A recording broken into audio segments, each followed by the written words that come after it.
வணக்கம் and welcome to my channel Shanthi Sundar vlogs. நீங்கள் புதுசாக என் வீடியோ பார்க்குறீங்களா அப்படின்னா சாந்தி சண்டர் விலாக்ஸை சப்ஸ்கிரைப் பண்ணிவிட்டு பாருங்கள். நம்ம இன்றைக்கி ஒரு ஸ்நாக்ஸ் ஐட்டம் தாங்க பார்க்க போகிறோம்.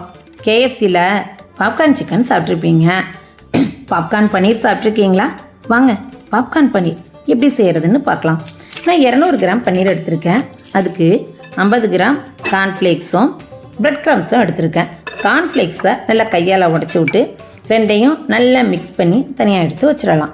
இப்போ ஒரு பவுலில் 1 ஸ்பூன் காஷ்மீரி மிளகாத்தூள், 1/2 ஸ்பூன் மிளகுத்தூள், 1/2 ஸ்பூன் சீரகத்தூள், சாட் பவுடர் 1/4 ஸ்பூன், உப்பு கொஞ்சம் தேவையான அளவு உப்பு, இஞ்சி பூண்டு பேஸ்ட்டு, சிக்கன் மசாலா தூள் 1 ஸ்பூன் சேர்த்து தயிர் சேர்த்து நல்லா மிக்ஸ் பண்ணுங்கள். மிக்ஸ் பண்ண கலவையில் 1 ஸ்பூன் சோள மாவு சேர்த்துக்கோங்க. இப்போ தண்ணி கொஞ்சம் சேர்த்து இந்த பதத்துக்கு கலந்து எடுத்து வச்சுக்கோங்க. இந்த பதம் இருக்கணும்.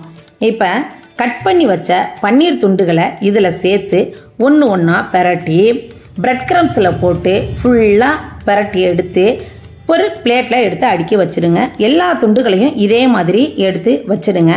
இப்போ இது 10 நிமிஷம் ஃப்ரீசரில் வச்சுடுங்க. அது அப்படியே இருக்கட்டும். ஒரு பேனில் ஆயில் விட்டு சூடானதும் எடுத்து வச்ச பன்னீர் துண்டுகளை மிதமான தீயில வச்சு பொரிச்சு எடுத்தீங்கன்னா கேஎஃப்சி ஸ்டைலில் மிஞ்சக்கூடிய பாப்கார்ன் பன்னீர் ரெடி ஆகிடும்.